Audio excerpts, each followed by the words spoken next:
Muito bem, pessoal. Agora começou a gravação e, novamente, né, boa noite a todos.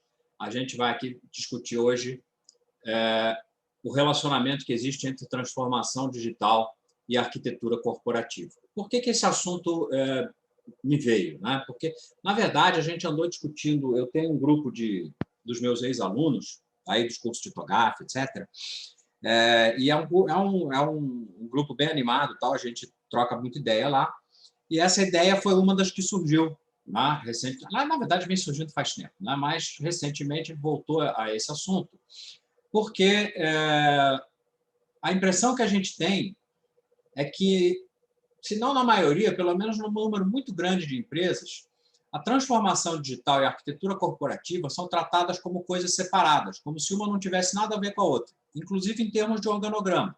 Você vai lá, tem um gerente de transformação digital e você tem uma área de arquitetura corporativa e as duas nem se conversam. E, para mim, isso é inacreditável, né? Porque, na verdade, na minha cabeça, é impossível fazer transformação digital sem arquitetura corporativa. Na verdade, transformação digital, eu diria que é uma das funções de uma equipe, ou de um núcleo, ou de um grupo, né? De uma prática de arquitetura corporativa dentro de uma empresa.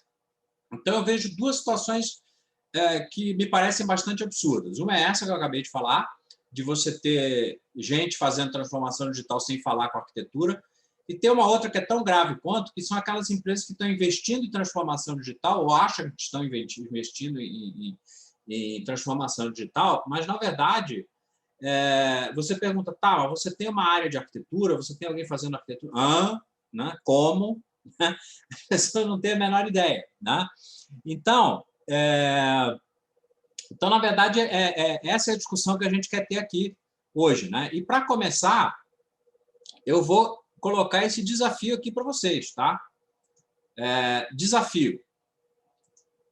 Alguém sabe explicar o que é transformação digital? Então, coloca aí no chat, gente. Tem um chat aí para vocês. Né? Eu vou evitar de pedir para vocês... Lá no final, quando a gente abrir para pergunta, eu vou liberar o som para vocês perguntarem, que é mais fácil. Mas, no momento, né, como já tem muita gente, se a gente abrir muito o microfone para todo mundo, vai dar um pouco de confusão, a gente vai perder um pouco de tempo. Mas coloca aí o que vocês acham que é transformação digital dentro do chat. Aí. Vamos ver o que sai. Né? O que vocês acham que é transformação digital? Transformação digital é buzzword, né? Está na moda, é hype, transformação digital, e tá na moda já faz um tempo, né? Não é uma coisa que surgiu agora, mas se fala de transformação digital, tipo assim, o termo digital transformation, ele já está na moda pelo menos há uns 5 anos, né? Que eu me lembro. Mas coloca aí no chat o que vocês acham que é transformação digital. Quem quer se arriscar?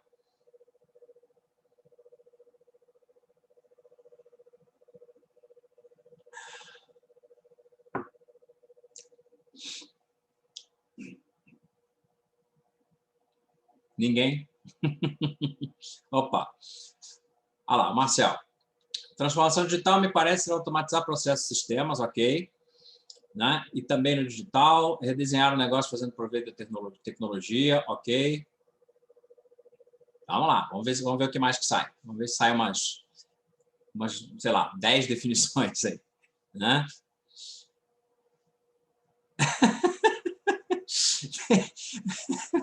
Olha o Burger falando que nem quem inventou esse termo sabe, né? É bem provável.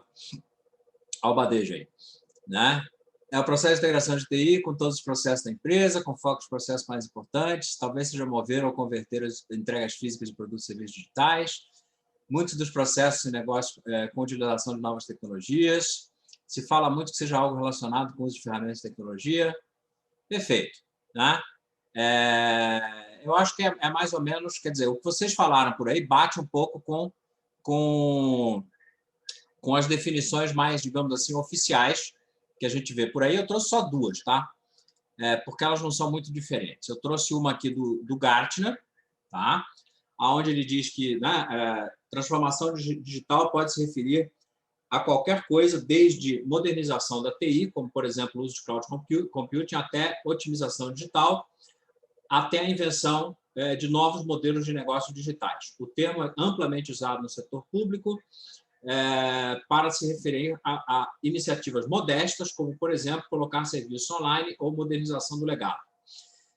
Portanto, o termo está mais para digitalização do que para transformação digital. Eu acho que essa sacada do Gartner é muito legal pelo seguinte: na verdade, gente, se a gente for atrás dessa definição do Gartner, dessas definições que vocês colocaram aí, afinal de contas, quando é que a gente começou a fazer transformação digital, gente? Desde sempre, né? Na verdade, né, quem está trabalhando... Eu estou trabalhando no TI há 35 anos. O que a gente fez? Exatamente isso: automatizar processo, né? Mover coisas que são manuais para dentro de computador, redesenhar negócios fazendo proveito de tecnologia. Ou seja, na verdade, tem muito de buzzword mesmo nessa coisa de transformação digital, porque se a gente for atrás de uma definição como essa, a gente pode perguntar, bom, mas qual é a novidade? Não é isso que a gente anda fazendo na TI desde que existe computador? Né? Desde que a gente começou a automatizar processos de empresa lá nos anos 60, no mainframe? De fato, né? A gente poderia pensar que se é para ser isso, então eu não preciso ter a transformação digital como um assunto assim, do qual se fala tanto. Né? Se você entrar no Google e colocar lá Digital Transformation, né, a transformação digital, sai uma infinidade de coisas. Fala, mas qual é a novidade, afinal de contas? Né? Vamos pegar uma outra definição aqui. Essa é a definição da própria Wikipedia, né? Não é lá grande coisa, né? Definição de Wikipedia, mas é bom porque eu considero que as definições que tem na Wikipedia, elas são aquelas definições que são mais ou menos as que todo mundo usa. Né? Então, ele diz aqui que a transformação digital é a adoção de tecnologia digital para transformar serviços ou negócios através da substituição de processos manuais ou não digitais com processos digitais, trocando, né, trocando tecnologia digital antiga por tecnologia digital mais nova. Soluções digitais podem permitir, né, enable, né, além de eficiência via automação, novos tipos de inovação e criatividade, em vez de simplesmente melhorar e dar suporte a métodos tradicionais. Tá, então aqui ele está dizendo uma coisinha a mais. A primeira parte da definição bate um pouco com aquilo que a gente estava falando antes. Tipo, tá, qual é a novidade? Né? Afinal de contas, isso que a gente fez a vida inteira. Mas ele está falando uma coisinha nova aqui, que seria que essa adoção de soluções digitais poderia fazer com que a gente tivesse a oportunidade de fazer inovações que antes talvez fossem difíceis. Então, a gente tem aí alguma coisa um pouco mais voltado para a inovação e assim por diante. Né? Então, tá lá, né? O Carlos está colocando. A transformação digital sem otimização dos processos pode piorar a situação de uma empresa, criando mais problemas. Com certeza. Né? Como a gente sempre fala, né? Automação, quando você automatiza um processo ruim, o que você está conseguindo é o quê? É fazer besteira de forma sistemática, mais rápida e com precisão. Né? Então, tipo assim, você antes só fazia besteira, aí você automatiza, agora você faz besteira de forma sistemática. Bom, eu tenho um processo para fazer besteira. Então, é mais ou menos isso que acaba acontecendo. Muito bem. Então, na verdade, quando a gente fala de automação, tá bom, quando você começa a puxar pelo que é transformação digital e fala, tá, mas do que você está falando? Normalmente, o que acontece é que você recebe como resposta uma lista, digamos assim, de novas tecnologias ou de novos métodos. Não? Transformação digital é usar Scrum. Transformação digital é fazer usar design thinking, é usar qualquer uma dessas coisas aí, nuvem. Né? Então, esse monte de coisa nova. Transformação digital é adotar nuvem. Transformação digital é adotar inteligência artificial, é ter uma política de mobile, é usar georreferenciamento, é usar a internet das coisas, é adotar RPA, né? É adotar data science. Né? Então, aí fica a pergunta, será que é isso transformação digital? É simplesmente um caldeirão, um saladão de coisas que estão na moda, que a gente usa aleatoriamente? Tá? Então, o que a gente vê nas empresas? As empresas que estão querendo usar essas coisas novas, muitas vezes, elas fazem isso de forma bastante aleatória. Né? Não sei se vocês concordam comigo, né? Se alguém discordar, pode colocar aí no chat, né? Mas a visão que eu tenho é que as empresas pegam cada tecnologia nova dessa e falam, cara, precisamos fazer alguma coisa com isso aqui. Né? E, puxa vida, nuvem, vamos colocar tudo na nuvem. Ah, não sei o que, mobile, vamos fazer um app. Né? Qualquer uma dessas coisas aqui, vou até voltar aqui para lembrar das coisas, vamos começar a usar RPA, ou Data Science, ou não sei o que, ou inteligência artificial, né? Vamos usar Machine Learning e tal, mas, na verdade, a maioria das vezes, os executivos que estão por trás, estão bancando essas iniciativas, muitas vezes, eles sequer têm ideia do que são essas coisas, concorda? Né? Se não concorda, pode colocar aí, tá? Mas a minha visão é bastante pessimista nesse sentido. Eu vejo que essas coisas são adotadas, ou se tenta adotar essas coisas na empresa de maneira bastante aleatória, né? Ou seja, de forma meio sem método, sem uma sequência, sem uma governança por trás disso, sem uma ideia clara do que está se fazendo. Isso tem a ver, na verdade, com outro termo que não se fala de outra coisa, que é o próprio termo inovação, né? Todo mundo fala, inovação, estamos investindo em inovação. Mas você vai ver, aí eu pergunto, as pessoas perguntam, né? Tá, mas você está inovando no quê? Quais são as coisas que você está focando a sua inovação? Eu costumo contar uma história que faz muitos anos, né? Faz uns 5 anos, talvez, até mais. Eu estava num evento do Open Group, né? Um evento de TOGAF, e fiz a minha palestra, todo mundo deu a sua palestra, no final a gente fez tipo uma mesa redonda, né? Um painel, sentou todos os palestrantes lá na frente, né? No palco, e a gente abriu para pergunta. O pessoal podia perguntar qualquer coisa, e uma pessoa, né? Um participante em particular, perguntou assim, escuta, você não acha que a arquitetura corporativa engessa a inovação? Né?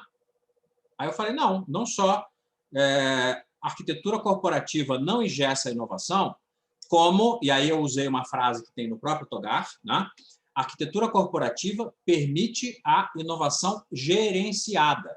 Então, o que é inovação gerenciada? É você saber o que você está fazendo.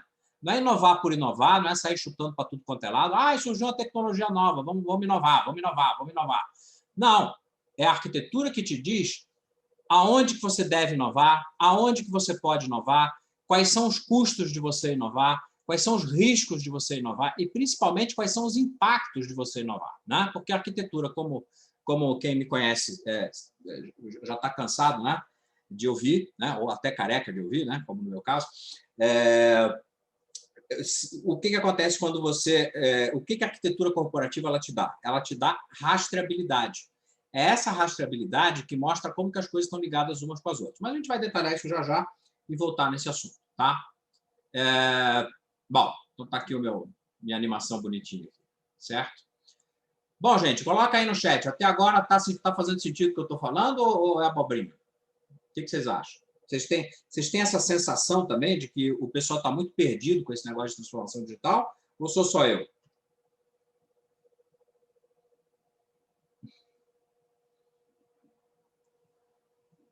Né? O Marcel, verdade, startup está sempre no limite do que é novo e nem sempre é a resposta. André, criou-se no mercado uma falácia que gestão de produtividade é diferente de governança, faz sentido, ser verdade. Pois é isso aí, né? E vocês sabiam, aí eu fui atrás do seguinte, bom, eu adoro esses números, né? Quais são as taxas de fracasso de esforços de transformação digital? Um primeiro número que eu achei, que é de 1917, tá? Então já tem um pouquinho de tempo, é o número de uma pesquisa da KPMG, que diz o seguinte, que a taxa de fracasso é maior que 80%, tá? Que entre aquelas coisas que não são efetivas e que são só meia boca, assim, né? Dá quase 80%. E tem um número mais novo, que é de 2019, que é da Forbes, que diz que 70% das transformações digital falham, tá? Eu não tenho número mais recente, se alguém tiver algum número mais recente, me passa aí, eu coloco na próxima versão da apresentação, mas olha que números horrorosos, né? Então, é parecido com os números de BI, né? BI tem números parecidos. Então, todo mundo fala, não, transformação digital, estamos investindo em transformação digital, estamos fazendo, estamos acontecendo, tal, mas se você vai olhar o número, os números são esses aí, 70% falha, 80% falha, né? A gente não é um número muito científico isso aí, mas, afinal de contas, né, Forbes e KPMG são gente que está bem presente no mercado, provavelmente sabem o que estão falando, né? Tipo, não deve ser muito fora disso aí. Bom, por que isso acontece, né? Por que por que que isso acontece? Eu diria o seguinte, as razões desse fracasso, se a gente for listar as razões desse fracasso, por que que essas coisas dão errado, a gente pode começar listando as coisas de sempre, né? As razões de sempre que a gente sabe bem quais são, né? Quem tem experiência sabe, então a gente pode listar uma infinidade de coisas. Eu vou só colocar algumas aqui que saem aí na literatura, né? Falta de buy-in da alta administração. Alguém vai lá e fala, precisamos fazer transformação digital, mas aí tem o diretor A, o diretor B, que estão lá confortáveis no seu silo, e está tudo funcionando direitinho do jeito que ele pensa que tem que ser lá no seu silo, não vem com essa história de transformação digital, não vem fazer marola aqui no meu, né, na minha piscina. Então, existe uma falta de buy-in na alta administração. Outro motivo clássico, falta de comunicação e engajamento dos colaboradores. Então, é um negócio meio top-down, mas é que é só top, né? Não vira down. Tipo, os caras chegam lá em cima, alguma consultoria vira para os caras e fala, não, vocês precisam fazer transformação digital. Aí os caras falam, não, beleza, vamos fazer transformação digital, mas falta comunicação com as pessoas, com os colaboradores, falta treinamento, falta mudar a própria cultura, né, da empresa, porque, na verdade, nós estamos falando de uma cultura diferente, né? Então, na verdade, a gente pode ir até mais longe, né? A gente pode até generalizar isso aí e falar que tudo isso aí, na verdade, são questões, como eu sempre digo, né? Os principais problemas são políticos e culturais, então são dificuldades políticas e culturais. Tem gente para quem aquilo não interessa, tem gente que não vê vantagem naquilo, não há uma tentativa de levar a cultura da empresa nessa direção, então, simplesmente se tenta colar com, sei lá, com super bonder, né? A transformação digital em cima da empresa do jeito que ela funciona hoje, tá? Com os processos que ela tem, com a forma que ela tem, com as políticas de RH que ela tem e aquela coisa de sempre, né? O que mais? A gente tem aqui um foco mais na tecnologia do que na estratégia, tá? Esse é um outro problema que eu já citei antes, né? Na verdade, o cara fala assim, né? Por que você está implantando, sei lá, né? Machine learning, tá? Aí o cara não sabe dizer. Ele fala, não, é porque surgiu aí um consultor, que a gente, né? Alguém foi lá num congresso e viram que isso era importante, tal, tá? E você está aplicando machine learning no quê? Não sei dizer exatamente no quê, mas vamos lá, né? Estamos fazendo, tal. Ou qualquer uma dessas novidades. Os caras fazem porque é novo. O foco é na tecnologia, não. A gente tem que implantar isso aqui, temos que fazer uma POC, temos que fazer né, uma prova de conceito, vamos ver que. Tá, mas você vai fazer essa POC em qual processo de negócio, em qual área né, para qual segmento de cliente, etc. Ninguém sabe dizer. Ninguém segue a inovação e a transformação digital a partir da estratégia. Em vez do cara pensar qual é a nossa estratégia e, portanto, qual vai ser a nossa estratégia de transformação digital, por onde a gente vai começar, quais tecnologias que faz sentido. Faz sentido a empresa adotar tudo quanto é tecnologia que surge aí que fica na moda? Claro que não, né? Quem que tem dinheiro para isso? Bom, se você é uma Amazon, uma Google, talvez você tenha. Mas a maioria das empresas não tem recurso para isso. Não tem tempo, não tem dinheiro, não tem gente para fazer isso aí, né? A falta de talentos é enorme no mercado. Então, ela vai ter que priorizar, ela vai ter que pegar essa listinha de novidades e vai dizer o seguinte, bom, com base na nossa estratégia, com base nos nossos segmentos de clientes, com base na experiência de usuário que a gente quer, experiência de cliente que a gente quer, a jornada do nosso cliente, com base nos processos mais importantes e críticos, com base nisso tudo, quais dessas tecnologias a gente quer investir? Quais dessas novidades, né, essas inovações a gente quer investir? Só que para saber isso aí, o cara precisa ter a tal arquitetura corporativa, tá? Como a gente vai ver já já. Bom, então essas aí, digamos assim, são os problemas de sempre genéricos, né? Eu coloquei até um etc. aí, porque todo mundo sabe quais são. Eu nem preciso entrar muito em detalhes, eu quis ficar mais naqueles problemas mais específicos para a discussão de hoje, né? Então, como eu falei, um dos problemas do fracasso é falta de análise de impacto. O cara decide que vai fazer um POC, decide que vai implantar uma nova tecnologia, mas não vê qual é o impacto no que já existe dentro da empresa. Ele não vê o impacto nos processos, ele não vê o impacto no organograma, ele não vê o impacto nas tecnologias que já são usadas, ele não vê impacto em nada disso. Ele sai fazendo e vai descobrindo, né, ao longo do caminho o que dá certo, o que dá errado, o que funciona, o que não funciona. Da mesma maneira, existe uma falta de análise de risco. O cara sai dizendo assim, não, vamos transformar digitalmente tal coisa e vamos mudar esse processo aqui que é antigo, não sei o quê, e vamos usar tecnologia, uma nova tecnologia aí qualquer. Beleza. Aí, só que ele não faz uma análise de risco e, de repente, aquela nova tecnologia que ele adotou, ela não está madura, aquele troço para de funcionar por qualquer razão e a empresa fica fora do ar por sei lá por quanto tempo. A gente tem visto exemplos vários, né, desse tipo de coisa aí, né? E às vezes nem é coisa muito complicada. A empresa que mudou, né, criou um app e o app não funciona, ou mudou o site sai do ar e fica uma semana fora. Então, são coisas terríveis para a empresa, são coisas que custam assim, não só dinheiro, perda de vendas, etc., mas principalmente perda de imagem. Né? A empresa passa, né, em vez de passar por inovadora, ela passa por incompetente. Né? Ih, você viu o site de fulano, ficou uma semana fora do ar. Então, é isso que acaba acontecendo. Né? Bom, então falta análise de impacto, falta análise de risco, falta um método racional para priorizar essas iniciativas, como eu falei para vocês. Na verdade, conforme as tecnologias vão chegando, vão aparecendo, vão entrando na moda, elas vão sendo adotadas de forma aleatória, às vezes até por departamentos diferentes. Então, tem lá o pessoal de engenharia adotando não sei o quê, o pessoal de TI adotando não sei o quê, aí tem uma outra equipe lá de logística adotando uma terceira coisa. Então, uma tentativa de implantar várias tecnologias de forma totalmente descoordenada, despriorizada, sem levar em consideração a estratégia da empresa, ou seja, um caos total. Né? No fim das contas, né, falta o quê? O alinhamento desse esforço de transformação digital com a estratégia e a cultura organizacional, que, no fim das contas, significa, basicamente, que falta uma arquitetura de negócio por trás disso tudo. Falta alguém ter parado e desenhado qual que é a nossa arquitetura de negócio, qual que tem que ser a nossa arquitetura de negócio diante da nossa estratégia. Bom, aqui entre os nossos participantes, né, tem muita gente aqui que é ex-aluno meu, então já viram isso aqui 1000 vezes, mas como tem gente que não me conhece ainda também, então eu sempre gosto de mostrar isso aqui. Se a gente vai falar de arquitetura de negócio, a gente precisa lembrar que a arquitetura de negócio é parte da arquitetura corporativa, então não dá para falar de arquitetura de negócio sem falar primeiro em arquitetura corporativa.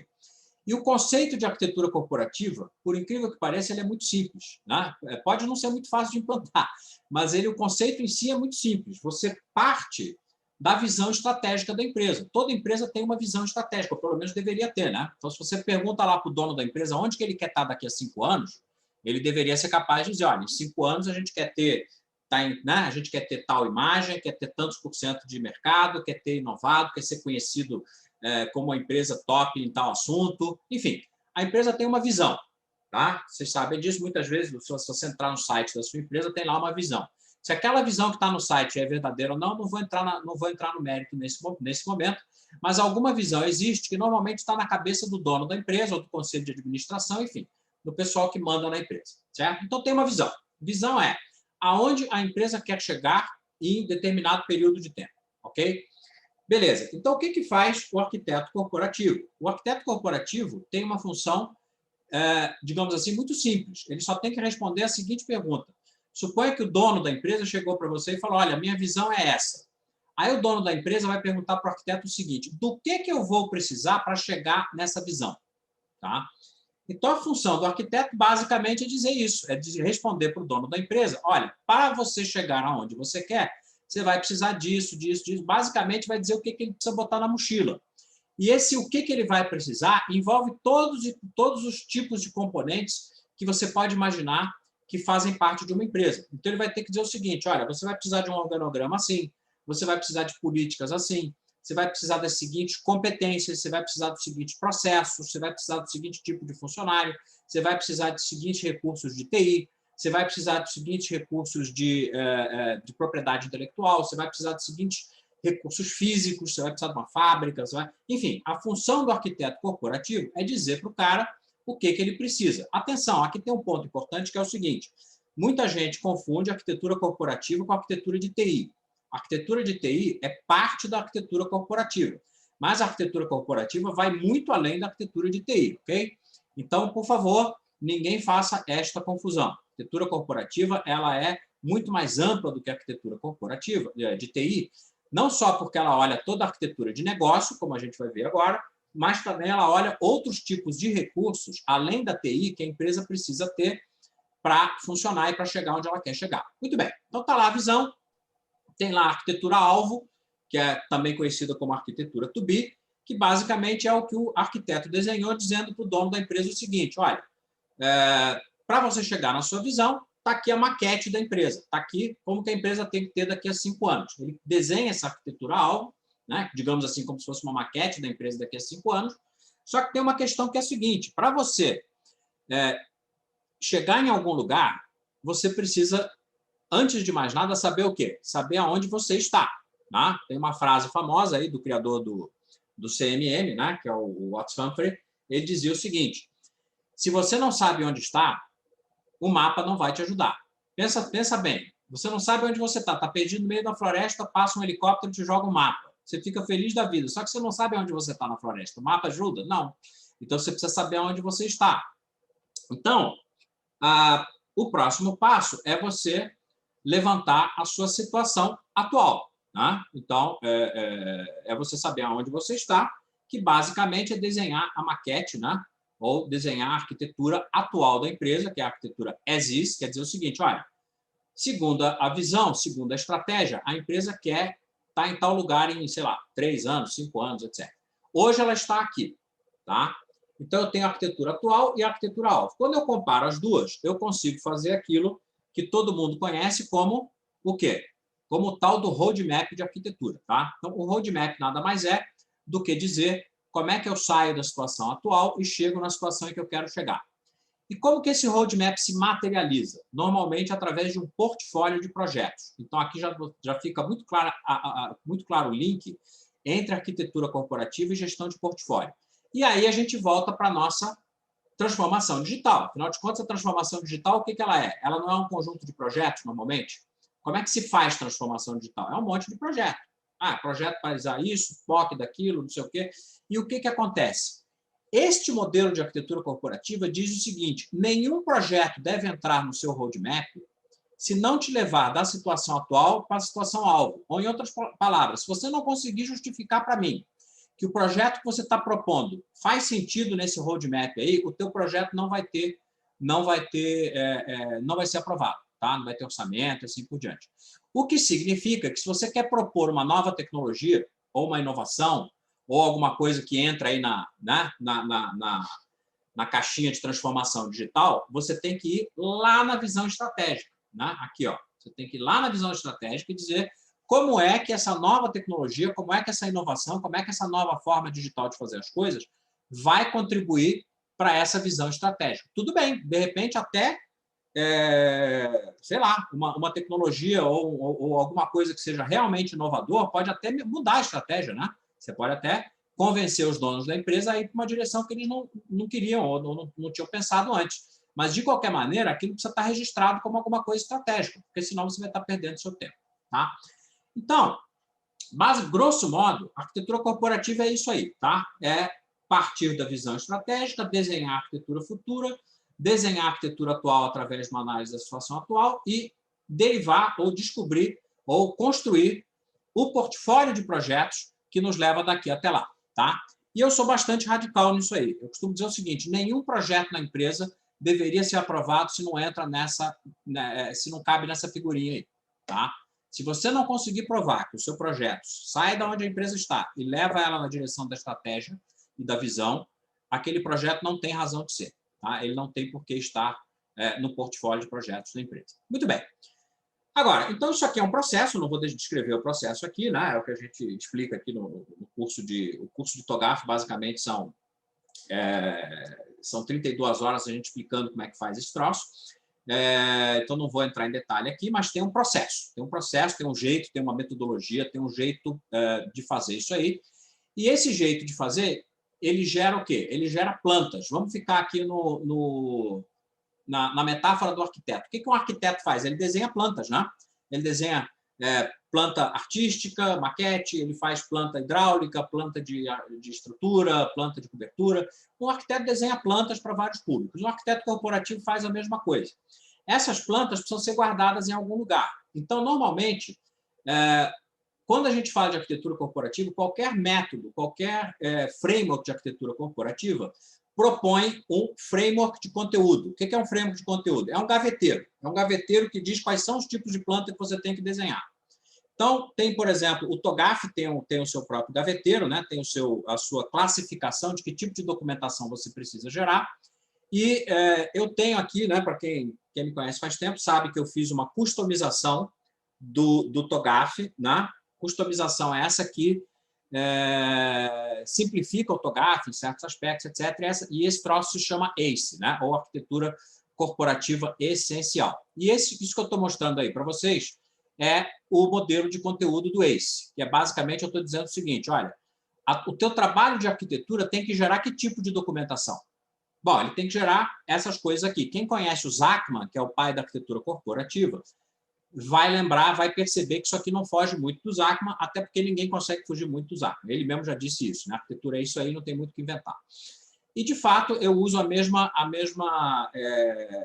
estrutura, né, que o Zachman usava, com algumas variações, mas, basicamente, a gente tem aqui em cima o quê?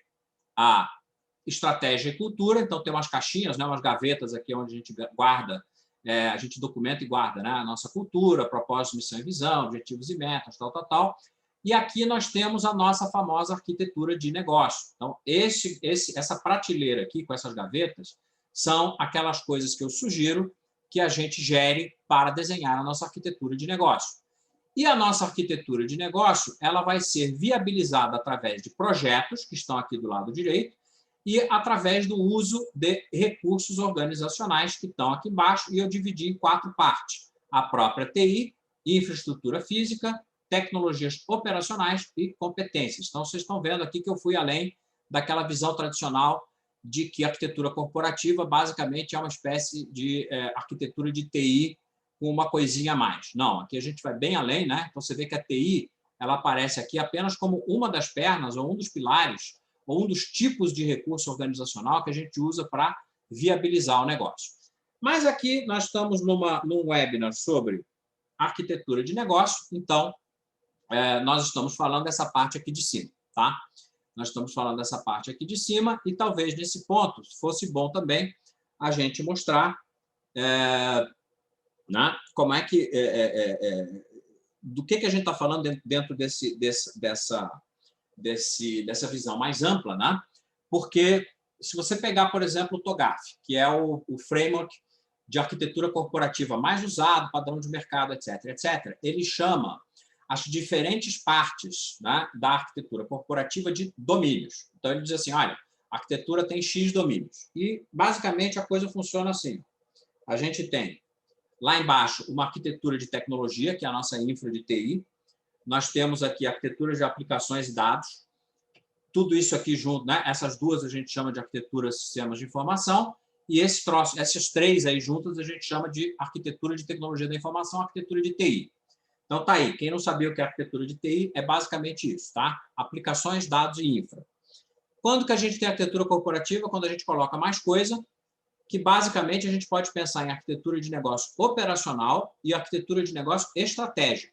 As duas juntas são a nossa arquitetura de negócio, e tudo isso junto, só quando a gente tem isso tudo, a gente pode falar que tem arquitetura corporativa, e na nossa brincadeira aqui hoje, a gente está vendo essa parte aqui de cima, né?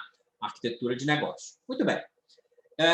A arquitetura de negócio ela é uma coisa que tem ganho bastante foco, bastante atenção, inclusive do pessoal do Open Group, né? Eu participo lá de grupos do Open Group que estão fazendo aí a evolução do TOGAF, etc. E nos últimos anos foram produzidas, né? Foi uma grande quantidade de white papers e de material sobre arquitetura de negócio, a tal ponto que o Open Group criou uma certificação em arquitetura de negócio, né?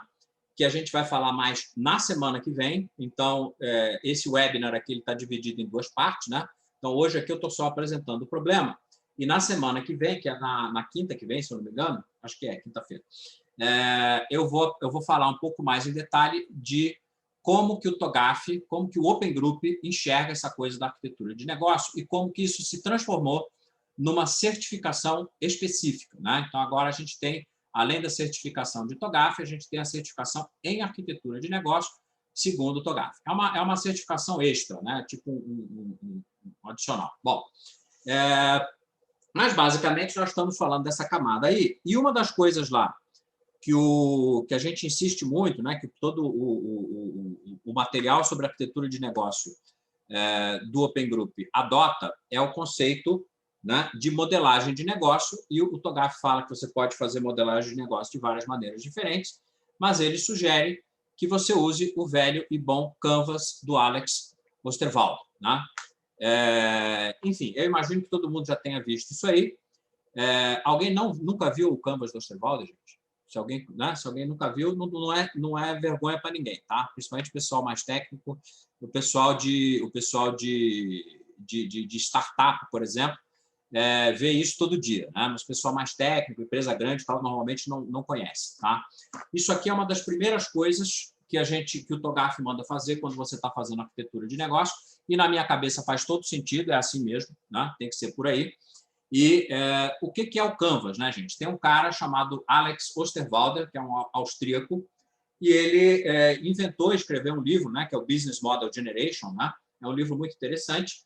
E ele criou esse troço aí que se chama Canvas, né, ou Business Model Canvas, que é um negócio que pegou muito, né? Então, para o pessoal, por exemplo, de startup, isso aí é praticamente obrigatório. E, naturalmente, se nós estamos falando de inovação, nós estamos falando de transformação digital. E se nós estamos falando de novos modelos de negócio baseados nas tecnologias digitais, então, um lugar bom para começar, naturalmente, é o próprio Business Model, o BMC, né? O Canvas, o Business Model Canvas. O Business Model Canvas, aqui, muito rapidamente, né? Porque não é o caso, a gente explica isso bem no curso de arquitetura de negócio, a gente faz, inclusive, exercício, preencher e tal, mas só para vocês entenderem. Aqui no meio, você tem um troço chamado Value Proposition. Tá? Value Proposition é a sua proposta de valor, é o que você está querendo entregar para os seus clientes. Tá? É o seu produto, são os seus serviços, é o diferencial que o seu produto tem, tal. E aí, você tem o seguinte, lá do outro lado, você tem os clientes propriamente dito, ou os segmentos de clientes. Aí você vai dizer, né, você vai dizer o seguinte, como é que você vai se relacionar com esses clientes, tá? Então, tá aqui, Customer Relationships, e quais são os canais que você vai usar para acessar o seu cliente, tá? Internet, caminhão, revenda, enfim, qualquer coisa. E aí, com base nessa parte aqui, a parte da direita do Canvas, digamos assim, é a parte externa, a parte do cliente, a parte da receita. Então, aqui embaixo você tem o quê? Fluxo de receita, que é dinheiro. Como é que o dinheiro entra na sua empresa? Do lado esquerdo, você tem, digamos assim, o back-office, né? Então, você tem as atividades-chave da sua empresa, os recursos-chave que a sua empresa precisa ter, as parcerias-chave que você precisa ter para funcionar, e tudo isso aqui vai gerar o quê? Uma estrutura de custos. Então, é uma maneira muito boa isso aqui de a gente...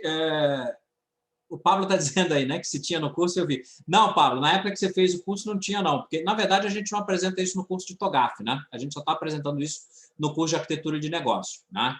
Porque o TOGAF, quando ele fala de arquitetura de negócio, ele não entra em nenhum detalhe. Ele simplesmente diz, faça arquitetura de negócio, né?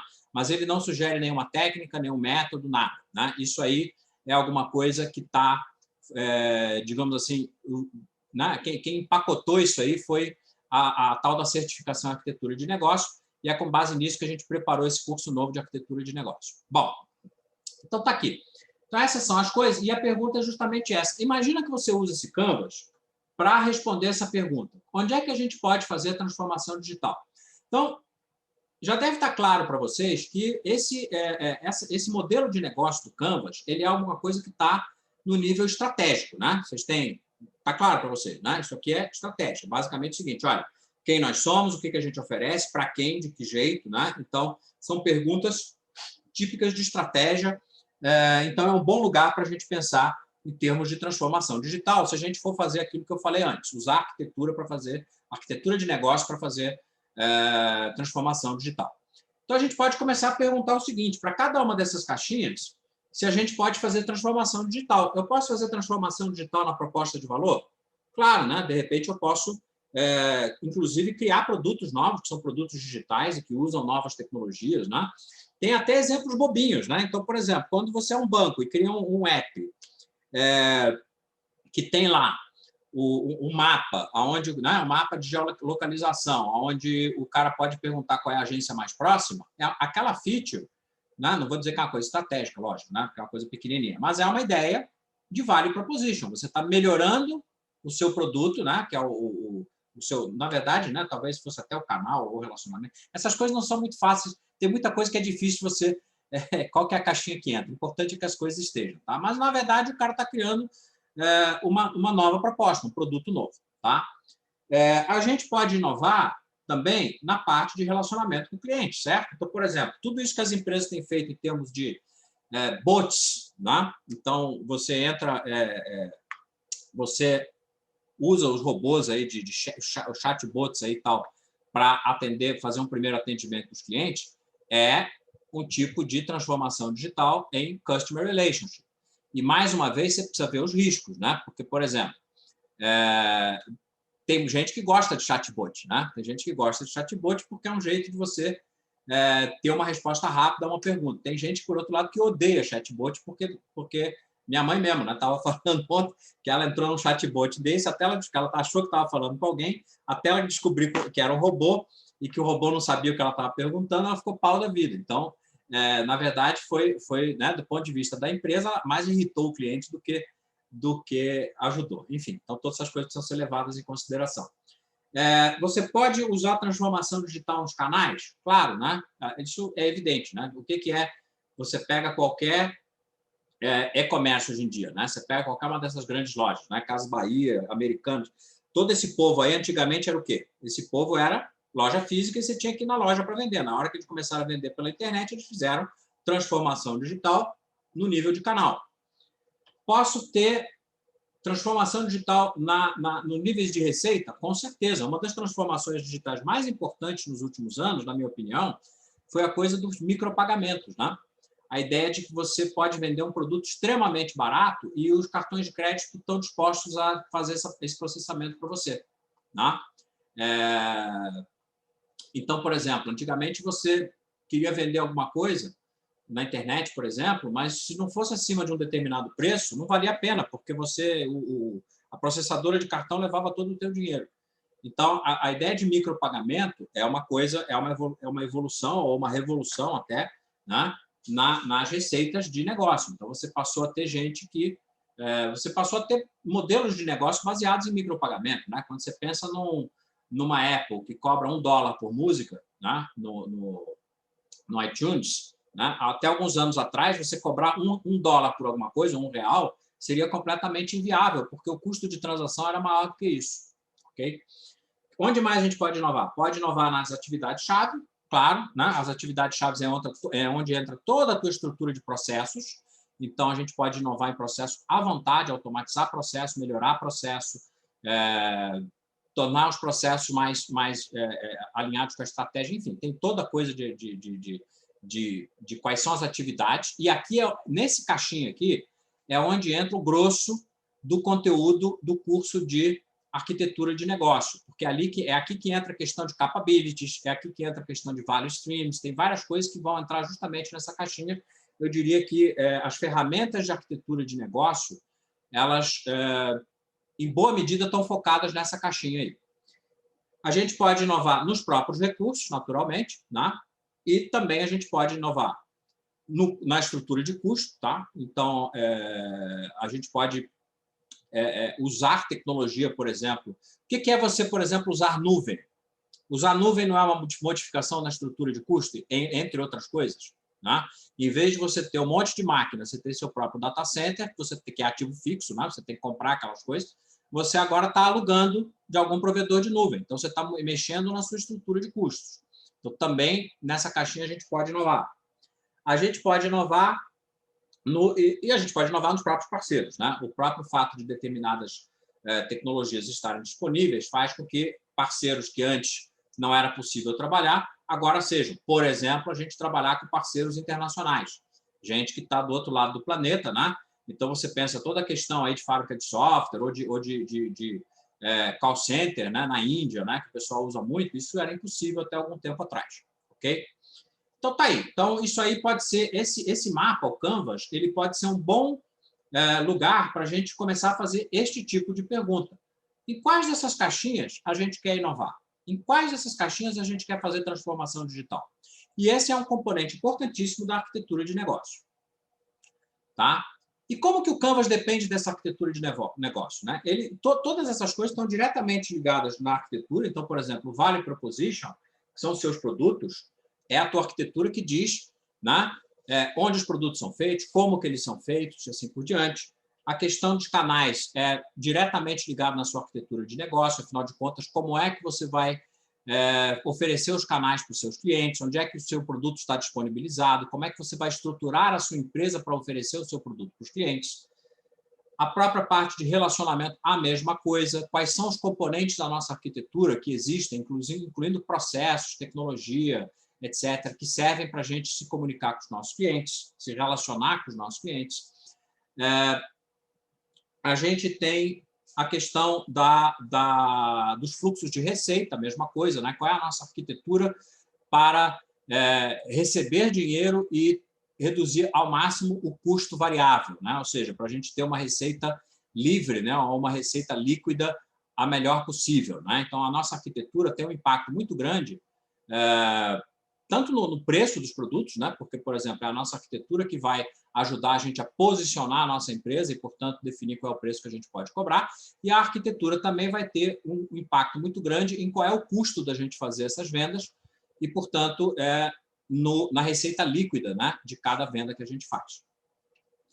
A gente tem aqui as atividades-chave, óbvio, né? Então, tipo, aqui é o mais óbvio, nem precisa entrar muito em detalhe, que são basicamente os nossos processos, né? Quais são os processos que a gente vai ter, quais são os processos que a gente vai usar, como é que a gente vai desenhar.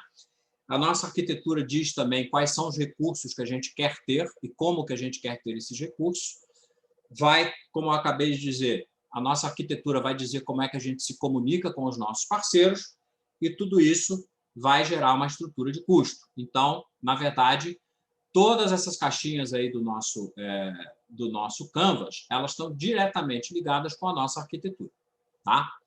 Bom, então isso aqui, gente, dentro aí do... Né, eu tinha a intenção de falar 40 minutos, passei um pouquinho. Isso aqui é o que eu queria falar hoje. Tá? Então, nesse primeiro capítulo, eu queria mostrar a seguinte ideia, que transformação digital só vai funcionar se tiver dentro de um contexto estratégico e quem dá, digamos assim, a estrutura para esse contexto estratégico é a arquitetura de negócio, que é parte da arquitetura corporativa. Tá? Eu espero ter convencido vocês, né, disso aí. E agora eu quero falar rapidinho, né, do curso que a gente está lançando. Né? Na verdade, só teve uma turma, né? Foi no final do ano passado. Não sei se tem alguém aí no chat que fez o curso, né? O curso de arquitetura de negócio. A gente teve acho que foi outubro ou novembro, né, do ano passado, a primeira turma. Então, o que é esse curso? Uma formação em arquitetura de negócio. Ela se baseia, né, no conteúdo que o Open Group coloca para a certificação em arquitetura de negócio. Né? Embora, né, quem me conhece sabe, eu nunca fico só digamos assim, no conteúdo obrigatório. Né? Tem lá um monte de coisa a mais, tem aí coisas baseadas na minha experiência, etc., etc., que vão além daquilo que é exigido para a prova de certificação. Então, é tipo assim, se você fizer o curso, ele vai te preparar para a certificação, mas você vai aprender muito mais do que só isso. Né? Então, não é curtinho, não é cursinho. Né? A gente não vai ficar fazendo musiquinha aqui para decorar, decorar o que cai na prova. Né? Então, a gente vai bem adiante. Né? E os detalhes do curso são os seguintes. É um curso de 20 horas.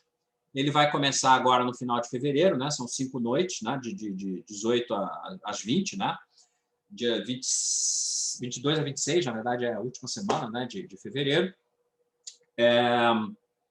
Vai ser um curso instructor-led, né, vai ser um curso comigo, não é gravação. Eu vou estar aqui batendo papo com vocês. Quem me conhece, quem já fez curso comigo, sabe que uma das coisas mais legais dos meus cursos é que os cursos são muito participativos. Né? Todo mundo troca muita ideia, faz muita coisa... enfim, conta os seus causos, né? A gente faz exercício em grupo, etc., etc., né? E uma das coisas que é online, né, Pablo? Ele é online, mas é instructor-led, né? Ele vai ser online aqui pelo Zoom, mas ele é comigo, não é gravação, Tá? Por isso que eu sou contra, né? O pessoal às vezes pergunta, você não vai fazer curso gravado? Tal. Olha, eu até agora não estou convencido, não. Porque, como eu disse, o melhor dos nossos cursos é a troca de ideias, a troca de informações, até o networking, né, que o pessoal acaba fazendo dentro do curso. E se eu fizer só uma gravação, você vai lá, me assiste e tal, e você perde essa parte aí, que eu diria que é 50% do valor do curso. Né? Então, o curso ele é online, mas é comigo. Então, ele é ao vivo, digamos assim. Né? Então, a gente vai entrar todos os dias, papapá, e vai ter... e a gente vai, enfim, eu vou passar a teoria, a gente vai fazer exercício, o de sempre, né? Vocês conhecem. Sim, o Pablo pergunta, tem desconto para ex-alunos? Tem desconto para ex-alunos, né? Já vou falar disso aí já. Né? Então, aliás, está aqui. Então, hoje é o dia que vence o lote 1. Então, o lote 1 ele tem um desconto para inscrição antecipada, que é um desconto de 20% para todo mundo. Né? Então, se você nunca fez curso comigo, então é 20%. Se você é ex-aluno, o desconto é de 40%. Tá? Então, é um incentivo maior aí para ex-aluno. Né? E já eu vou passar os links aí para quem quiser. Apenas não se confunda. Tá? Se você é ex-aluno, você tem que usar o link de ex-aluno, que tem 40%. Se você não é meu ex-aluno, aí você tem que usar o outro link que dá o desconto de 20%. Tá? Então, o que mais? Bom, depois eu volto nisso aqui, mas para quem não me conhece, né, pelo menos metade de vocês eu acho que me conhecem, mas para quem não me conhece, só uma apresentação rápida. Né? Eu me formei em ciência da computação lá no pré-jurássico, né? E meu primeiro emprego foi como analista de sistemas no Lloyds Bank. Então, no ambiente mainframe, etc., o que significa que faz mais de 35 anos que eu estou nesse ramo de transformação digital, certo? Que a gente fazia esse tipo de coisa lá. Nessa época, eu fui fazer faculdade de História também, que era um hobby meu e que depois acabou me ajudando muito, né, na própria carreira, por incrível que pareça, não foi planejado. Eu sempre conto essa história, vou contar no curso. Fiz lá um concurso, né, que eu não passei para analista da Câmara Municipal. Né? Eu fiquei em 4º lugar, só tinha 3 vagas. Então, se eu tivesse acertado uma questão a mais, minha carreira teria sido completamente diferente. Então, a gente vê como é que são essas coisas. Né? Aí, depois que eu saí do Lloyds, eu passei a trabalhar como autônomo em várias empresas de treinamento. Fui parar numa empresa chamada Choose. Lá na Choose, a gente trouxe, né, enquanto eu estava lá, a gente trouxe o CMM para o Brasil. Foi uma experiência muito legal. A gente teve grandes projetos aí, como a implantação do CMM no Serco. Né? Foi um mega monstro projeto. Nesse momento, aí, eu fui fazer mestrado em administração na USP, né, na FEA. E depois eu criei minha própria empresa, que é a Gnosis, né, que somos nós aqui que estamos dando aqui essa palestra. Né? Eu também fui ser professor de pós-graduação no Senac e, durante um tempo, fui parceiro aqui da Architecture Enterprise, que é uma empresa americana, inglesa, na verdade, desculpa, também que trabalha com arquitetura, e também fui fazer o doutorado em administração. E tanto no mestrado quanto no doutorado em administração, eu foquei muito na questão de cultura organizacional, né? E que é um assunto que eu uso muito, que eu trago muito para dentro do curso, né? Dos meus cursos. Bom, o que a gente vai ver na semana que vem, tá? Que é a continuação desse workshop. Então, estão convidados aí para a gente continuar esse assunto. Essa primeira parte vai ficar gravada, eu não sei, provavelmente eu vou botar no YouTube, etc. Então, se vocês quiserem convidar alguém para a segunda parte, que não assistiu a primeira, não tem problema, é só passar o link, a pessoa pode assistir. Né? E o que a gente vai mostrar na semana que vem? A gente vai falar um pouquinho mais de detalhe da arquitetura de negócio, vamos falar mais em detalhes do conteúdo aí do curso, né? do TOGAF e tal. Vamos ver, digamos assim, quais são os aspectos da arquitetura de negócio que a gente vai tratar no curso. Então, por exemplo, a estratégia, a modelagem de negócio, a questão de value streams, business capabilities, information mapping, entre outras coisas. Né? Essas são as mais... Né? Organization mapping são as técnicas mais conhecidas, né? Por assim dizer. Tá?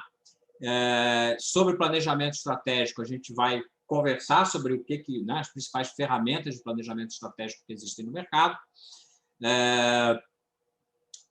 Valeu, Badejo. Um abraço. Então, temos aqui vamos falar de planejamento estratégico, vamos falar sobre o próprio Canvas, né, que a gente falou, vamos falar sobre value streams, Business Capabilities, Information Mapping, Organization Mapping. Eu estou mostrando essas figuras só para dar um gostinho em vocês, tá, gente? Só para vocês verem que é bonitinho, tá? Para vocês voltarem na semana que vem. Mas é no curso que a gente vai detalhar essas coisas todas aqui, tá? Então, tem umas coisas coloridinhas aqui, bem bacanas, né? E é isso. Então, na verdade, aqui está nessa última página aqui, tem 3 links, né? Que inclusive tem aí os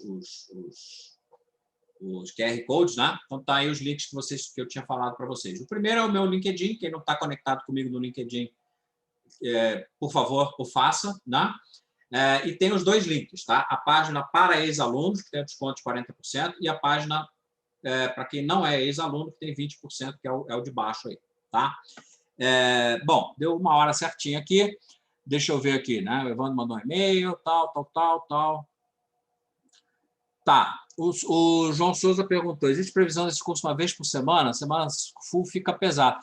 É possível, João, porque eu estou experimentando com essas coisas. Tá? Por exemplo, o curso de TOGAF, ele era um curso que era todas as noites durante 2 semanas. E o pessoal quase morria, né, de cansaço.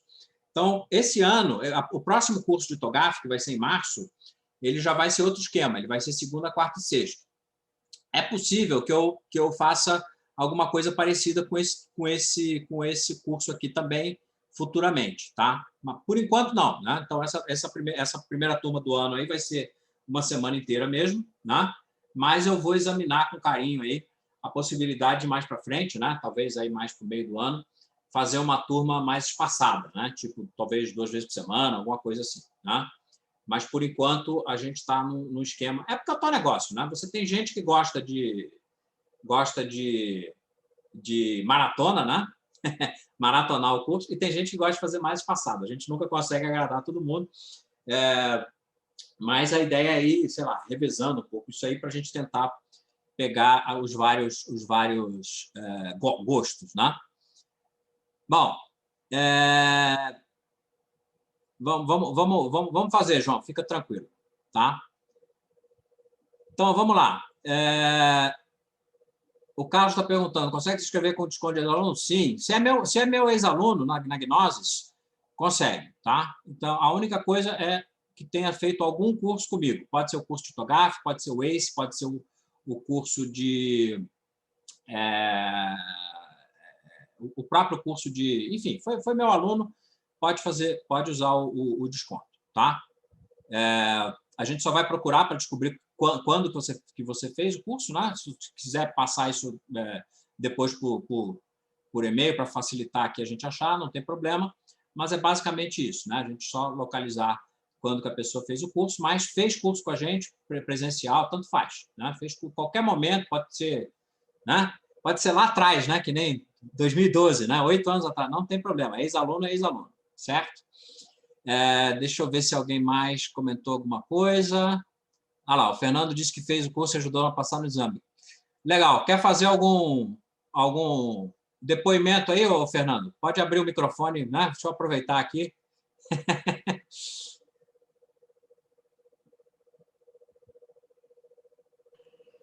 Opa, tá me escutando? Estou escutando. Não, eu gostei bastante do curso, viu, Átila? E eu recomendo aí para o pessoal, além de me ajudar a passar no exame, o contato com os outros arquitetos foi muito bom, viu? Uhum. Acho que isso que é uma das coisas mais ricas. E também o nosso grupo no WhatsApp. Nossa, o que a gente aprende é bem legal mesmo. Aham. Show. É isso aí. Valeu, Fernando, pelo depoimento. Valeu. Então, estão vendo aí, né? Não foi combinado, tá, gente? É espontâneo mesmo. Bom, eu vou abrir agora para perguntas, dúvidas, questionamentos, comentários. Já deu 1 hora de conteúdo meu, né? E eu acho que agora a gente pode até abrir o microfone, eu acho que não tem problema, né? Vocês podem perguntar qualquer coisa sobre o curso, sobre o conteúdo do webinar, pode dar palpite. Vamos usar essa meia horinha aí, né? Para aprofundar um pouco nesse debate, né? Se alguém quiser contar, por exemplo, alguma história aí de transformação digital, seria interessante, né? Tipo assim, olha, lá na minha empresa estão tentando, né? Pode ser história triste também, não tem problema. Alguém quer comentar? Boa noite, Átila. Boa noite. Quem está falando aqui é o João. Boa, João. Eu conheço, você não vai lembrar de mim, eu interagi com você lá na época que você trabalhou naquela empresa lá, qual foi a que antes da sua? Na Chuse? Você tinha isso, não tinha uma ferramenta chamada System Architect? Sim. Aham. A gente chegou a conversar sobre ela. Tem muito tempo isso, tem muito tempo. A ferramenta o que eu queria, pois é. O que eu queria te perguntar é o seguinte: o que eu vejo é que as empresas são muito diferentes, né? Até um colega aí no chat ele comentou, né? Funcionou na empresa tal, então vai funcionar na minha, né? Mas será que você não organiza? Será que tem uma maneira, assim, uma estratégia, dada a tua vasta experiência nesse assunto, de você organizar essa transformação dependendo do nicho onde a empresa está? Então, por exemplo, você está falando de uma empresa como a Magazine Luiza, lá, Americanas, é um nicho, né? Se você está falando de uma startup, é outra coisa, outra abordagem. Se você está falando de uma empresa do mercado financeiro, é outra abordagem. Você consegue ver algumas diferenças aí entre esses caminhos, né? Ou o caminho é um só, né? Claro que tem todo o caminho de convencer o board, esse alinhamento que você falou com os objetivos, isso ok, né? Mas você vê alguma diferença aí de caminho? Eu diria que o caminho ele é um só por um lado e ele nunca é um só por outro, né? Ou seja, ele tem umas regrinhas básicas, né, que a gente tem que seguir. É óbvio que, por exemplo, o mix de tecnologias que são mais interessantes para um setor da economia, isso também pode variar, né, que nem você falou. O tipo de coisa que interessa para varejo é diferente de financeiro, claro. Mas eu acho que tudo começa por essa visão estratégica. Ou seja, a primeira coisa é convencer os caras de que não dá para fazer transformação digital no chute, né? Que aquilo ali é uma decisão estratégica. Que, na verdade, você tem que tomar decisões estratégicas, inclusive de não perseguir certas coisas, né? Dizer assim, não, olha, essa tecnologia aqui é muito bacana, é muito legal, mas não interessa para a gente. No nosso setor, ela não interessa. Então, eu não conheço ninguém, provavelmente as grandes consultorias devem ter isso, né? Mas eu nunca vi. Sei lá, tipo assim, pacotinhos de novas tecnologias divididos, né, ou separados aí por setor da economia. Talvez exista, mas eu acho que isso nem é o mais importante. Eu acho que quando o pessoal se convence de que a questão é estratégica e usa uma ferramenta como o Canvas, por exemplo, para fazer aquelas perguntas, como é que eu atinjo melhor os meus clientes, né? E os clientes do banco são diferentes do cliente do e-commerce, né? Então, a ferramenta em si, ela já vai, digamos assim, se ela for bem usada, naturalmente, né, ela já vai orientar, ela já vai ajudar a empresa a direcionar a transformação digital para aquilo que interessa para ela e para os clientes dela. Né? Não sei se eu respondi, mas eu acho que é mais ou menos por aí. Respondi, João? Não, respondeu sim. É claro que é uma pergunta muito abrangente, a gente pode falar muito sobre isso, mas você deu já uma diretriz bem legal. É claro que vai depender de muita coisa, da própria cultura da empresa, né? História, um monte de coisa. É porque eu fico achando só assim que realmente eu estava escutando uma palestra outro dia que um rapaz também fazendo, né? Que me impressionou, porque o cara falou assim, não, mas se o executivo não quer ser convencido, não tem jeito, como é que eu faço? Aí o cara fala assim, cara, pula fora, cara, vai ajudar outro que quer ser ajudado, entendeu? Eu concordo. Tem esse lado, né? Eu concordo. Tem gente, por exemplo, a própria questão da arquitetura corporativa. Tem empresa, digamos assim, você precisa ter um mínimo de maturidade para adotar certas coisas, inclusive arquitetura ou até mesmo, vamos dizer, transformação digital. Eu mesmo, como fornecedor, como consultor, às vezes eu olho para uma empresa e falo, cara, isso aqui não vai a lugar nenhum. Né? Então, tipo assim, nem insisto muito, né? Porque o que eu vejo? Né? Eu vejo que a empresa não tem maturidade para adotar alguma coisa como arquitetura corporativa. Infelizmente, esses números aí que a gente vê, 70% de fracasso, 80% de fracasso, tem muito disso também. Tem empresa que não vai dar certo de jeito nenhum. certas coisas? Porque os caras não estão prontos, não querem ser ajudados, é como você falou. É isso mesmo. Perfeito. Quem mais? Obrigado. Valeu, boa noite. Valeu. Ô, Átila, Oi. como é que você está? É o Elton, tudo Fala, bem? Elton, tudo bom? Grande professor. Elton, velho de guerra. Ô, Átila, você até fez um comentário aí, eu achei super, super bacana, eu queria dar um pouco de ênfase aí dentro dessa dificuldade que existe do entendimento da transformação digital, né? Alinhando um pouco aí com o que você falou com a estratégia, que é qual é o problema que você quer resolver, né? Qual é a oportunidade que tem dentro do seu ramo de negócio, né? Que você vai conseguir fazer e construir um modelo de negócio, aplicar as novas técnicas, as novas tecnologias, né? Para desenvolver a transformação digital. Eu acho que tem uma confusão, que eu acho que eu concordo plenamente com você, que as pessoas olham para a tecnologia e elas ficam tentando caçar dentro das empresas oportunidades para implementar aquela nova tecnologia para falar que está fazendo transformação digital. É uma solução em busca de... Esse para mim, eu acho que é o principal erro, né? Então, eu acho legal, o colega aí falou do Magazine Luiza, acho que é sempre a gente olhar que o Magazine Luiza, por que ela conseguiu fazer o tal do scale out lá, né?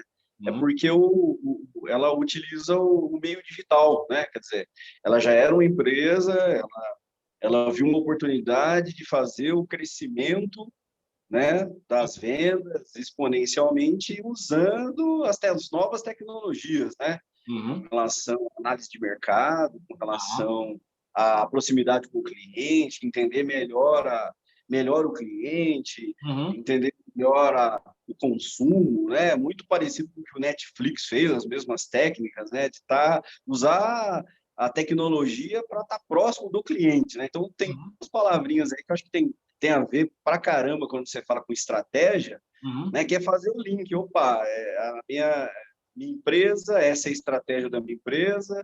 O que eu quero alavancar? Quero alavancar um novo negócio, quero melhorar o meu produto, quero implementar a transformação digital para mudar, né, o mecanismo, né? Quer dizer, opa, se hoje eu não utilizo das novas tecnologias para dar mais próximo do cliente, eu vou passar a estar perto dele. Eu acho que é muita coisa, na verdade. A gente está falando de uma empresa como um todo, né? Quando a gente fala de cliente, quando a gente fala de produtividade, quando a gente fala de entender o mercado. Então, nós estamos falando aí da empresa como um todo, né, Watt? Eu acho que isso também é algo que fica confuso, às vezes, né? Quando a gente pega uma determinada área, que deu, por exemplo, eu sou um cara de TI, então eu tenho toda uma visão de TI, né? Agora não, nos anos a gente vem buscando um pouco mais visão do negócio. Mas quando a pessoa não tem a visão do negócio, do ramo, do segmento, é mais complexo ainda, né? Quer dizer, ela vai ter que encostar numa área de marketing, numa área de vendas, mais próximo do cliente, entender mais do produto, entender de como que ele fabrica. Eu acho assim, fazendo um resumo aí, eu tô nessa aí, tá? Eu tô nessa aí. Você sabe que eu tô num ramo de mercado diferente, eu não sou... o core da empresa que eu trabalho não é TI, né? Então, quando não é TI, é mais complexo ainda de você conseguir aplicar as tecnologias e a metodologia. Não, de Valeu, fato. Hein? Pensa bem, na verdade, quando o cara quer fazer alguma coisa nova, a primeira pergunta que a gente tem que fazer é essa aí que você fez. Você quer fazer isso aí para quê? Né? Tipo, qual é o benefício? Benefício para quem? Né? Quem vai ganhar alguma coisa? O cliente vai ganhar? Vai reduzir o custo? Qual é o benefício de negócio? Né? Que é um negócio que a gente insiste muito em arquitetura, justamente por quê? Porque como muita gente de arquitetura veio de tecnologia, muitas vezes escapa isso aí. Né? Tipo assim, daí que a gente pergunta, tá, mas isso aí que você quer fazer é por quê? Quem é o beneficiado? Vai reduzir o custo da empresa? Vai reduzir o risco? Vai deixar o cliente mais satisfeito? Vai aumentar o mercado? Na verdade, essa é um dos objetivos aí desse curso agora, né, de arquitetura de negócio, é esse. Legal. É justamente fazer com que o aluno, embora a gente insista bastante nisso no curso de TOGAF, né, mas é dar uma visão mas, digamos assim, dar ferramentas, né? Porque não basta também eu chegar lá no curso do TOGAF e falar para você, cara, você precisa entender mais negócio, você precisa entender mais negócio. Porque no próprio curso do TOGAF eu falo muita coisa, mas não dá para detalhar certas coisas, né? Porque tem que preparar para o curso, para a prova de certificação, etc. Esse curso aqui responde exatamente essa pergunta. Tátila, você fica enchendo minhas paciências dizendo que eu preciso entender mais negócio. Como é que você pode me ajudar? Bom, esse curso vai nessa direção, né? Esse curso vai mostrar, principalmente para quem é arquiteto, mas está mais para TI, etc., etc., ele vai dar muito recurso para você entender melhor o negócio. Tá? Muito bom, hein? Ó, eu sou ex-aluno do Atila, não sei, você não lembra de mim, né? Você lembra de mim? Imagina, está em todas. Obrigado, hein? Falou, um abraço. O professor é bom, hein? Pode ir nessa aí, que o cara é fera. Valeu, Elton. Abração. Deixa eu ver se aqui no coisa, né? O Lui está indo. Valeu, Lui. Não sei se você já foi. Então, Antônio Carlos também está perguntando do... Cara, o desconto para ex-aluno é para ex-aluno, não tem prazo, não. Se foi meu aluno, tem desconto. Não foi, não tem. É simples, não tem data de corte, tá? Ok? É só me lembrar depois quando que fez o curso, tal, que tá beleza. Tá? Até é uma chance aí de trazer de volta gente que fez o curso há muito tempo, né? E talvez não esteja aí, de repente, participando da nossa comunidade, etc. Lembrando que esses descontos e tal são só para hoje, tá? Hoje termina 11h30, isso aí, se eu não me engano. Então, esse desconto de 40% para ex-aluno é até hoje, o desconto de 20% é tudo até hoje, tá? Apesar de que na semana que vem a gente continua o webinário, os descontos em si terminam hoje, tá? Beleza? Mais perguntas, mais questões? Opa, Átila, tá me ouvindo? Tô ouvindo. Cara, eu sou Marcel, eu não sou seu aluno, pretendo ser, ainda Marcelo. mais agora vendo o webinar. E eu tenho uma pergunta mais provocativa, assim. Algumas empresas já estão no mercado há um determinado tempo e chega um determinado momento em que elas foram crescendo e, de repente, cresceram de uma maneira que, a primeiro momento, deu muito certo, mas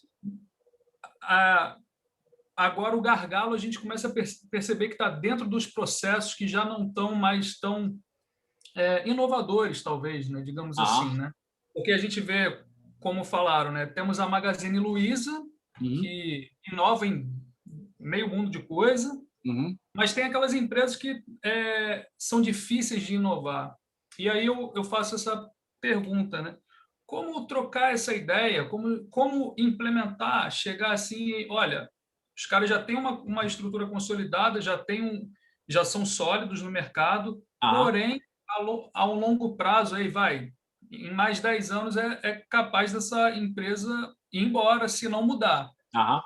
E como é que seria a sua visão assim? Cara, eu não sei, porque na verdade é como você falou, é uma questão de convencer, é você mostrar para o cara exemplo. Eu acho que o melhor exemplo para dar para todo mundo é o da Kodak, né? Acho que não existe exemplo melhor. Lembrando que a Kodak inventou a câmera digital, né? Ela inventou a câmera digital, enterrou a câmera digital, rezou para ninguém ver, só que viram, né? Aí apareceu o mercado da câmera digital e a Kodak praticamente desapareceu. Então, é um exemplo interessante, porque, por exemplo, uma coisa que no passado, isso mudou mesmo, né? No passado, a gente tentava, tanto quanto possível, não canibalizar os próprios produtos, né? Hoje em dia, cara, não tem muito jeito isso aí, porque se você não canibalizar, algum concorrente vai pegar e vai fazer por você. Então, a empresa que está nessa situação que você falou, Marcelo, ela tem que ser convencida disso. Cara, se você não quiser inovar, você vai estar fora, olha para os teus concorrentes, né? É óbvio que tem certas empresas que não têm tanta necessidade de inovação, porque elas estão em mercados muito regulados, né? Elas estão em mercados muito não tem concorrência, são meio monopolísticas e tal. Aí tem toda uma discussão microeconômica que eu não vou entrar aqui, mas é evidente que a pressão por inovação não é igual para todos os setores, tá? Então, o setor de utilities, por exemplo, né, a empresa de gás, luz, essas coisas, ele tem uma pressão muito menor, tá? Embora tenha aumentado um pouco, né, porque tem tido mais concorrência do que tinha antes, mas ainda é um setor que ele não tem uma pressão, por exemplo, de um varejo, né? Ou de um financeiro, né? E eu tenho a impressão que as empresas que estão nesses setores mais competitivos, na sua maioria, elas já se tocaram que elas precisam estar espertas para esse tipo de coisa, né? Que elas não podem, que se elas esperarem 10 anos para fazer alguma coisa, o bonde já vai ter andado, né? Então, eu vejo muito isso aí como um convencimento do time diretivo da empresa, né? É mostrar exemplos, é mostrar várias empresas que sumiram, várias empresas que eram líderes de mercado se tornaram irrelevantes porque ficaram esperando acontecer alguma coisa, né? Mas é um pouco, né, como o João tinha perguntado antes. Tem gente para quem você vai falar e os caras vão te ouvir. Tem gente que não vai te ouvir. E se você estiver falando para alguém que não vai te ouvir, aí muda de público, né? Então, tipo assim, né? Como tem uma frase que eu gosto que é isso, né? Não mude o seu ato, mude o seu público, né? Porque, infelizmente, é o que vai acontecer, né? Vai ter gente para quem você vai falar e vai entrar por uma orelha e vai sair pela outra, né? Mas eu acho que, em termos de pacote de explicação, a melhor coisa seria você listar esses casos, né? Esses cases aí de empresas que dançaram por ter achado que não, a gente é líder de mercado, não vai acontecer nada com a gente, mas quem era mais líder de mercado do que a Kodak, né? E ela se tornou completamente irrelevante, né? Hoje ela vende filme para Hollywood, olha lá, né? Enfim, não sei se eu respondi. Com certeza respondeu. Muito obrigado. E é isso mesmo. Eu acho que o caminho é por aí também, né? Mostrando esses exemplos. E a Kodak, coitada, né? Pois é, né? Verdade. Não, o mais triste da Kodak não é que ela não acompanhou a revolução da câmera digital. Caramba, os caras inventaram o raio da câmera digital. Isso é que é o mais triste, né? Então, você vê, eles não quiseram canibalizar, e aí falaram, um dia a gente vê o que faz com isso aqui. E aí foi canibalizado pela concorrência, né? Então, o que significa que, às vezes, a empresa tem que tomar aquela decisão difícil de se autocanibalizar, né? De dizer assim, não, cara, a gente vai lançar um produto que vai matar o nosso mercado atual, né? Paciência. É verdade. De certa forma, foi o que fez a Amazon, né? Esse é um exemplo que o pessoal sempre dá também. A Amazon ganhava dinheiro vendendo livro físico. Aí, eles tiveram a ideia de fazer o Kindle, né? E botar para frente a coisa do e-book. Alguém poderia, com certeza, alguém lá dentro disse, não, mas isso é canibalização, a gente vende livros, se a gente começar a vender e-book, quem vai comprar os livros de papel? Né? Mas eles não ficaram, eles foram adiante, né? Eles não bobearam. Né? Eles falaram, não, vamos em frente, vamos fazer, inventar o Kindle, vender o Kindle como aparelho e tal. Então, eles não tiveram medo de canibalizar. E, na verdade, continuaram vendendo os livros de papel e hoje são os líderes de e-book também. Né? Então, eles é um bom exemplo contrário, né? Uma empresa que não teve medo, né? de canibalizar. Né? Valeu, Átila. Muito obrigado. Nada. Quem mais? André está indo. Boa noite. Obrigado, André. Opa. Ixi, o Antônio Carlos fez um curso de Jade com Agnoses em 2008. Nossa, essa desenterrou, hein, Antônio? Não, beleza, vamos lá, cara. Entra aí, não tem problema. Né? Esse aí é do tempo que a gente estava dando um monte de treinamento no Itaú. Né? Tá valendo. O que mais?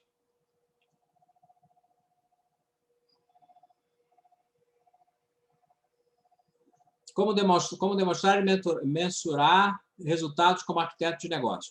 Esse é um dos velhos problemas. Né?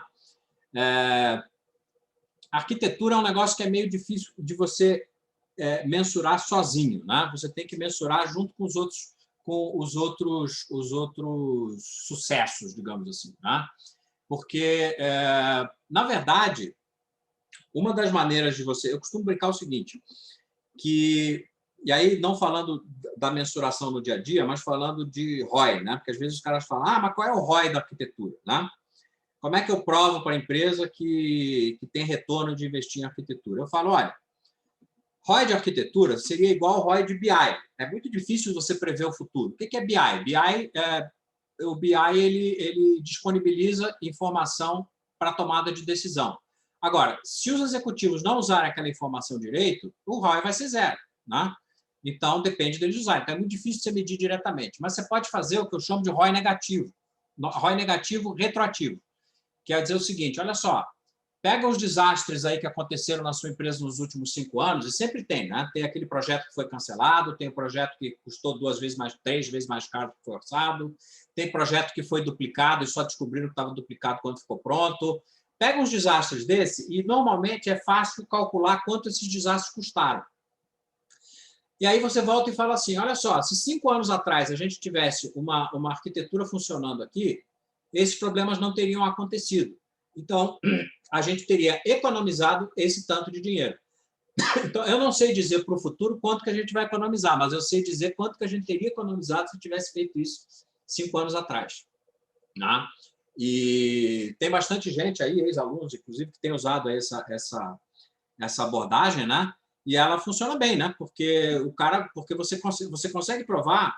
É difícil provar que você ter arquitetura vai evitar problema, mas você provar que tal problema que já aconteceu poderia ter sido evitado, você poderia ter economizado tanto, já é um número, né? Então você diz assim, olha, a gente teria economizado, sei lá, 20 milhões nos últimos 5 anos.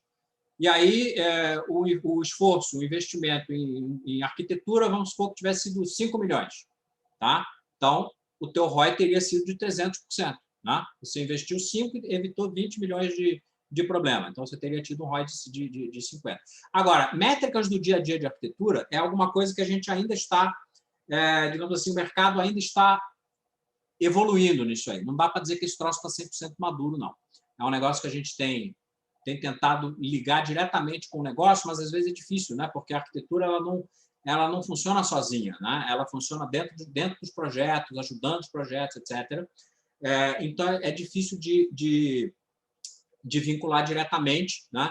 Mas é alguma coisa na qual a comunidade tem trabalhado, né? Tem trabalhado em tentar criar métricas que façam sentido, né?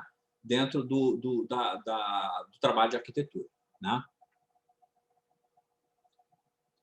Bom, o André está dizendo aqui, né? Eu tenho defendido lá na empresa que não existe mais empresa que não seja de TI. Tudo hoje em dia é TI, como você vê TI como uma cadeira na mesa de negócio. O ramo da empresa que trabalha de seguros, mas sem TI não faz nada.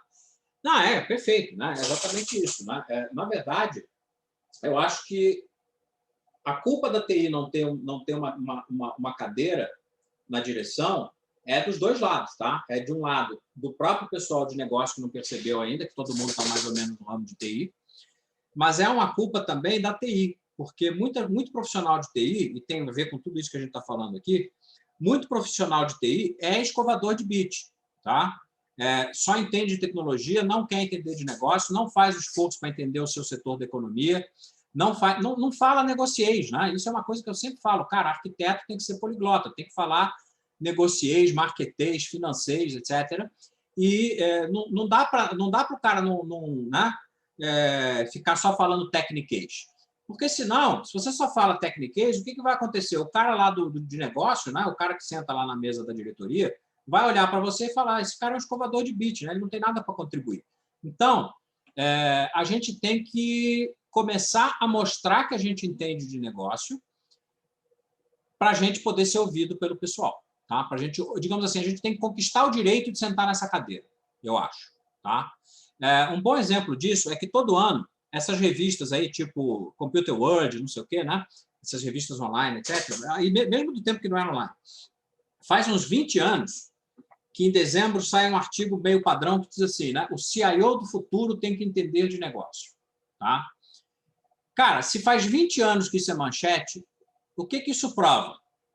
Né? É aquela velha história que o pessoal fala, né? Se tem placa, tem história.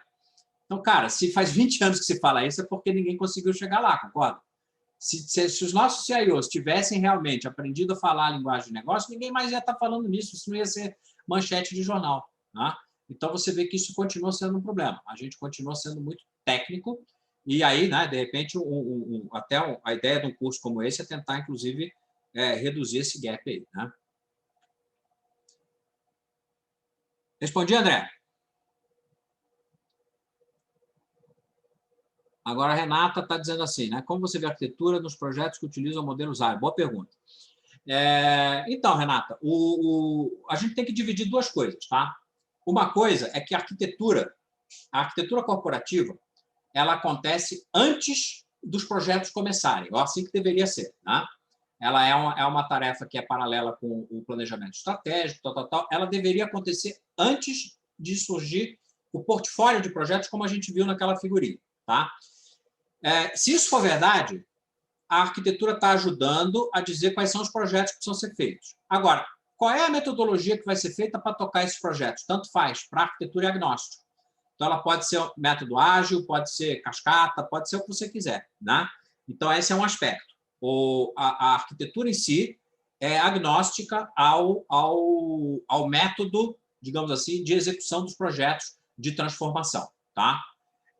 Uma outra coisa é que a própria arquitetura pode ser feita de maneira mais ágil, né? O próprio ACE, que eu mostrei aqui para vocês, que é a minha customização do TOGAF, ele tem essa pretensão.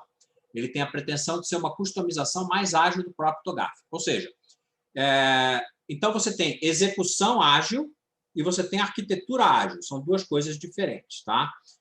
Você poderia, teoricamente, ter arquitetura ágil e execução tradicional de projetos. Pode ter o contrário, todas as combinações são possíveis. Você poderia ter uma arquitetura tradicional com execução ágil. Eu acho que o futuro aí provavelmente vai ser, para a maioria dos projetos, essa combinação, né? Tanto uma arquitetura ágil quanto execução ágil, tá? Então, não tem nenhum impedimento, né? Uma coisa não impede a outra. Tem gente... Foi bom você perguntar isso, Renata, porque muita gente pensa isso.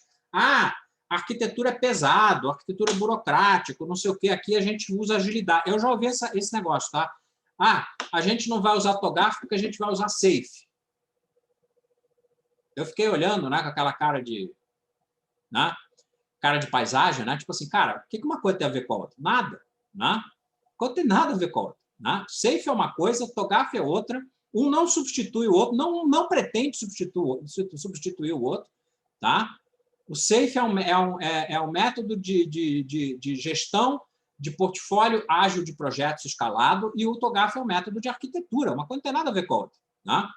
Mas existe, sim, essa confusão no mercado de gente que acha que arquitetura é pesado, não sei o quê, que não precisa, e é uma grande bobagem isso aí, porque, na verdade, quem está usando aí, a arquitetura vai te dizer quais são os projetos que você precisa ter. O SAFe não te diz isso. O SAFe te diz como tocar um monte de projeto ao mesmo tempo. Agora, se você está tocando 10 projetos, 100 projetos que não tem nada a ver, o SAFe é agnóstico em relação a isso. Ele não sabe, né? Então, essa é a diferença, né? A arquitetura te diz quais projetos você precisa e o método que você usa para tocar esses projetos a arquitetura é agnóstica, ela não quer nem saber, né? Ela não está diretamente ligada com isso, tá? Respondi, Renata? Perfeita explicação. Inclusive, você abordou ali o ponto de impacto que tem acontecido mesmo. Obrigada. Nada, porque se tem alguma história dessa aí, se quiser, conta pra gente. Sempre, né? Sempre tem esses pontos que a visibilidade do negócio, ou às vezes até técnico da engenharia, é que a arquitetura ela é muito engessada ou ela onera o processo e a agilidade da entrega. Então, assim, é muito comum ouvir isso no mercado. E você quebrar esse paradigma é algo difícil, porque os profissionais eles vão amadurecendo e ganhando experiência, já aumentando esse paradigma no dia a dia. Não, exato. Mas, na verdade, aí um pouco a culpa é nossa também, dos arquitetos, né? Porque a gente realmente... Sim. Existem lugares onde a arquitetura realmente é pesada, né? E uma das minhas pregações aí, né? Um dos pontos aí que eu tento evangelizar a galera é que isso não precisa ser assim, tá? A arquitetura não precisa ser pesada, tá? Então, em muitos lugares é pesado porque há uma interpretação ou um entendimento provavelmente errado, ou do próprio TOGAF, ou da coisa como um todo. Então, em muitos lugares, a arquitetura acaba sendo pesada. E isso aí é um tiro no pé, né? Porque vai acontecer o que você falou. O pessoal vai rejeitar, mas isso não precisa ser assim, tá? Eu faço muita questão nos meus cursos, né, de mostrar que não é necessário, né? A sua arquitetura pode ser ágil e ela tem que, digamos assim, se vender internamente dentro da empresa como como uma ajuda, né? Como alguma coisa que dá clareza, que dá transparência, etc., e não como não como uma coisa que engessa, né? Não como uma camisa de força que não deixa as pessoas trabalharem. Né? Beleza. Obrigada. Nada. O que mais?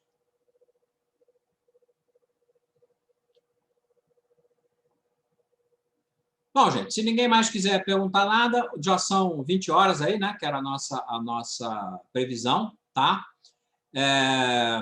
Então, só para recapitular, estão aí os links aí para quem quiser se conectar comigo no LinkedIn ou se inscrever no curso. E vamos lembrar o seguinte: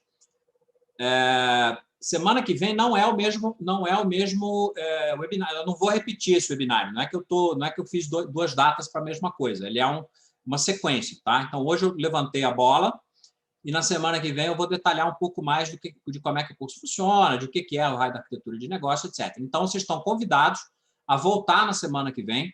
E se vocês gostaram, também estão convidados a divulgar aí para outras pessoas, para colegas, etc. Eu vou disponibilizar a gravação. Então, por exemplo, alguém que não pôde vir hoje, mas que queira assistir o próximo e queira ver como é que foi o de hoje, vai estar disponível, acho que no YouTube, provavelmente, né? Mas eu mando um e-mail para vocês com essa informação, né? Com o link e tal. Então, eu espero vocês na semana que vem para a gente continuar essa discussão. Beleza? Show. Então, boa noite para todos. Né? Um grande abraço e até semana que vem.